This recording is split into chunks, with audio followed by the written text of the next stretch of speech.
Hello gamers, and welcome again to another H1Z1 tutorial. Today we're taking a look at the top 5 deadliest creatures in H1Z1.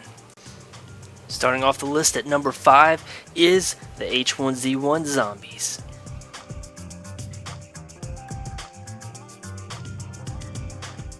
Look, I know what you're thinking. Why in a zombie apocalypse survival game are zombies the bottom of the list? Well, unfortunately, like all of the games that have been released in the genre, the zombies are very slow, stupid, and they are so sparsely populated across the map, at no point are they a threat to the player.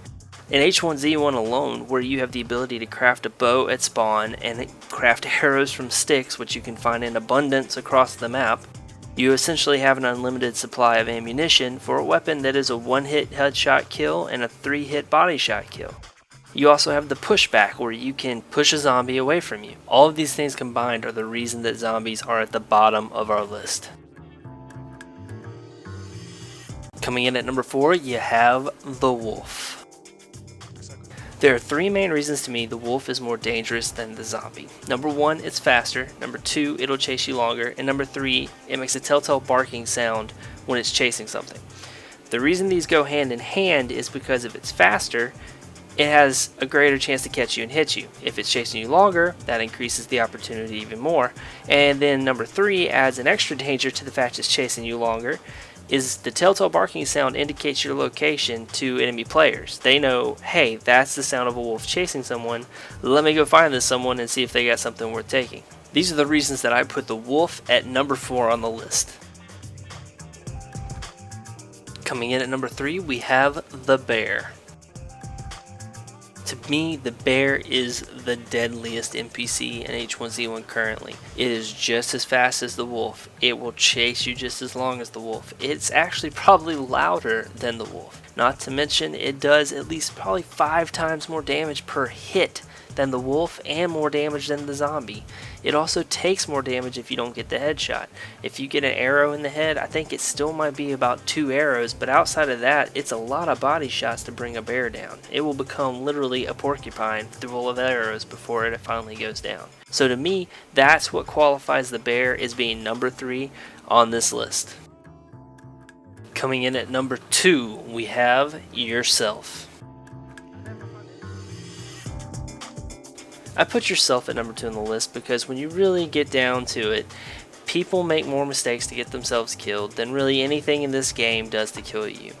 Hitting the auto run button and just going to get a drink, you know you're risking your life doing it, but you do it because you can and you want to catch your friends and save time and blah blah blah. But you probably get yourself killed by running off a cliff face or getting killed by another player because you weren't there to dodge the arrow he was shooting at you.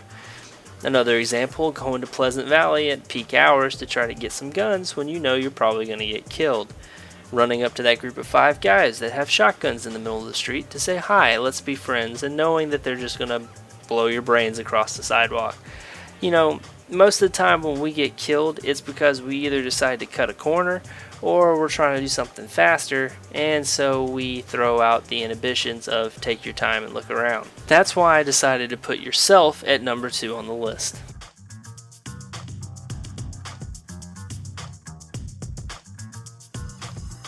Number 1 on our list is other players. Next to the hotel.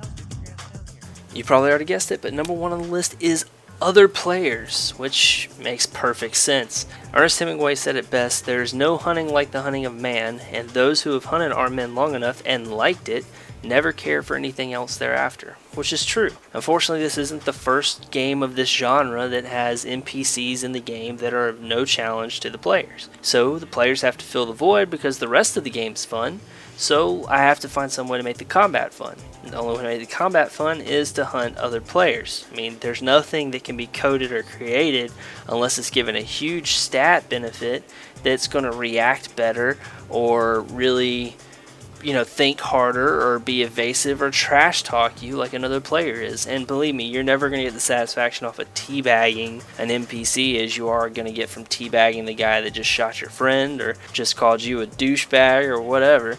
So that's why other players are going to remain at the top of every list for any game of this genre until the NPCs upgrade. Alright gamers, thanks for watching. If you haven't already subscribed, there's a button up top so you can get updates on my bi-weekly videos. Off to the right are some of the more recent and popular videos that I've done. And if there's any theories or any concepts you wanted to have tried out in H1Z1 and just haven't had the time, leave a comment below and I'll be more than happy to give it a try and see if I can't figure it out for you. And until I see you next time, remember, running is never out of the question.